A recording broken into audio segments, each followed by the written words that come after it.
I'm Randy Van Wagner, President of Mohawk Valley Community College, and I'm here with Assemblywoman Dr. Marianne Buttenschon, who began working at the college in 1990 as an adjunct faculty member and joined full-time as a faculty member in 2000 as a professor of social sciences and criminal justice, and went on to become a department head and a dean, and then moved on to the New York State Assembly. So, Marianne, thank you so much for joining me to help MVCC celebrate our 75th anniversary.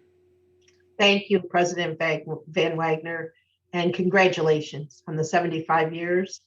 The oldest community college in New York State, correct? Yeah, correct. So very good. Thank you. Absolutely fantastic. So how did you come to work at MVCC? Well, I'm going to actually dial it back a little. I was a student, and I can say that I was raised by two hardworking middle-class individuals that had firm belief in the community college system and said it's a great place for me to start so that I could keep my part-time jobs as well as pursue higher education. I was raised, there really was no options. You just kind of had that great guidance of wonderful parents that said, this is how it's done. And I'm very fortunate and blessed because that's where I started. I was a student, and Tom Blanchfield, one of the icons of MVCC, there would be at least 15 students in his office at all times. And we would be working on a project, we'd be doing community events, and other faculty would come in and be a part of it. So I always felt the word community was emphasized at the college, and it was something that I desired to be a part of. So I moved to being a student intern in the business office under some of the direction of folks that are still there. Lisa Bullitt was my guidance to register students at the Utica and Rome campus.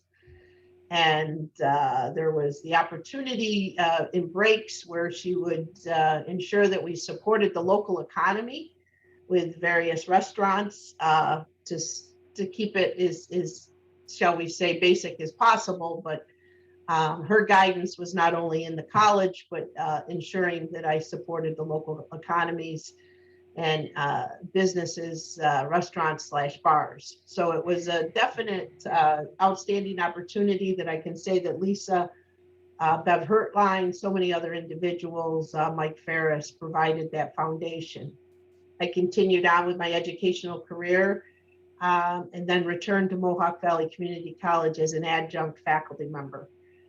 It was a great opportunity. It was a time when there wasn't a lot of full-time hiring going on, but I was raising 3 beautiful children, so it worked well. To all those that are interested in teaching at the college or being a part of the faculty, patience is a key word, because it was 10 years of part-time employment. And then a full-time position did come open. So I was welcomed by the faculty, and again, wanted that environment and experience that I achieved when I was at the college, of as many students as possible in my office, working with the Criminal Justice Club, creating new programs for needs that we had seen within the community, a fire academy, the pre-employment academy, which today is a great graduation of 15 students. And again, these are students that paved the way themselves to prepare for a career in law enforcement. So it's very commendable, as well as the public policy program, so many other programs that I can say, as I am working as an assembly member, so many say to me, I was a student of yours. And when you look at teaching 5 classes with 40 students, so we're talking 200 students a semester and possible some extra coursework, you just get thrilled and excited of the opportunities that a community college can provide. The staff, the faculty, the support that you receive. To me, this journey is never ending. I will always be near and dear to the college, and still get to talk to faculty and students all the time. As an assembly person, I need expertise, and the expertise is just a phone call away. So I can say that that's the great part of it.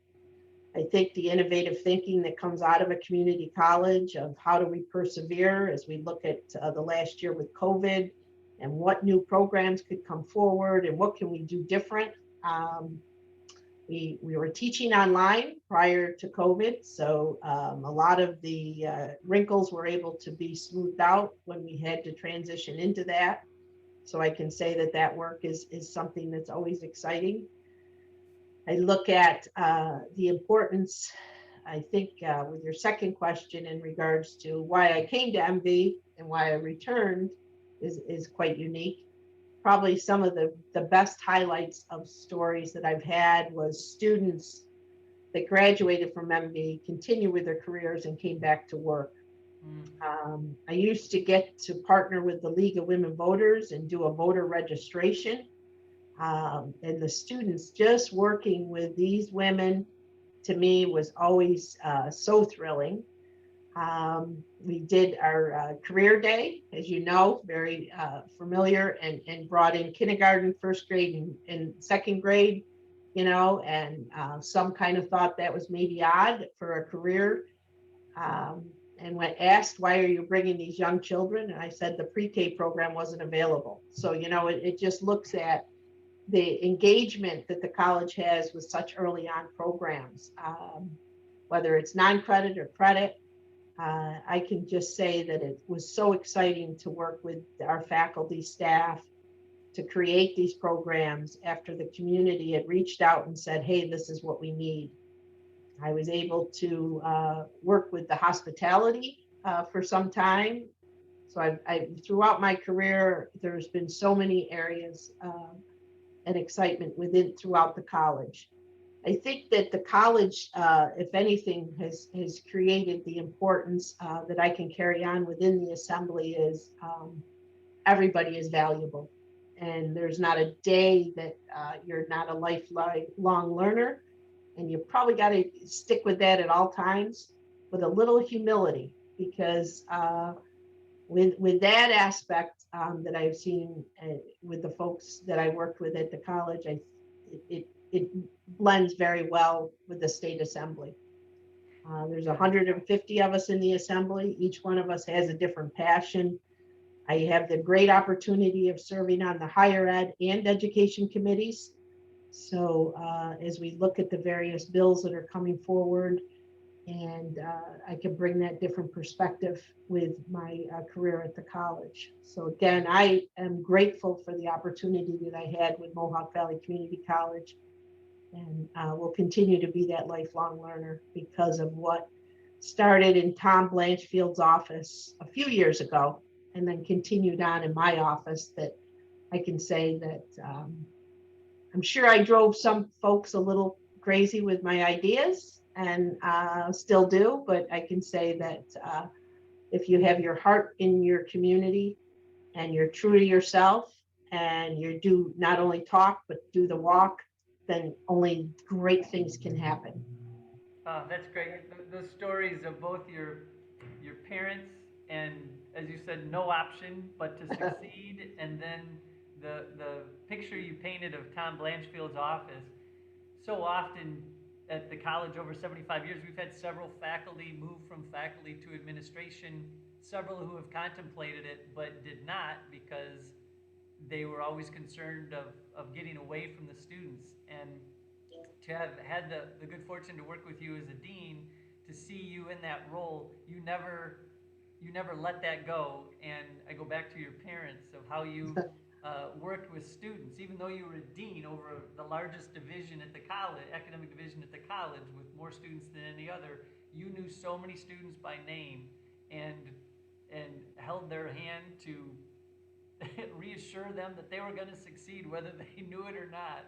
You were going to do everything you could for them, um, and yeah, the ideas you have, you said, the ideas and the creativity. I think of and you might want to share just a little bit, the Firehawk Scholarship that you created and helped work with Oneida County, which which I think is a very unique thing that really gave some gas to the Fire Academy partnership that you created.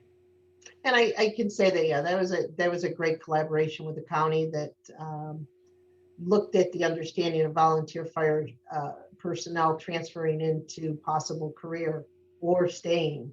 I think that even one of the bigger programs we had was ensuring that the complements in law enforcement reflect the community. So the diversity component is so important to me. And when I reached out to fire chiefs and police chiefs, they're like, absolutely. How can we make this happen? So just even bringing our students of minority status from the local high schools to the college and having them take a look at what these careers are.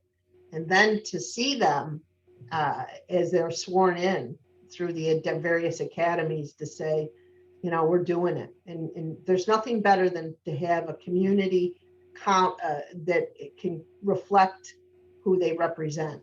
And I don't care if it's in any dynamic, but we just need to make sure that conduit's there. And I find that that was one that is just exceptional. And I mean, I could think of a student as we were registering folks to vote and the paper came and, you know, he came to me and he goes, my mother was so excited I was on the front page and it wasn't because I was arrested, you know, and you know, we chuckle about that, but in reality, just to say that we can work with individuals on an individual basis, and to have so many students still come up to me today as I work in the assembly and say, you know, I can just remember everything that had happened. Yeah. Absolutely.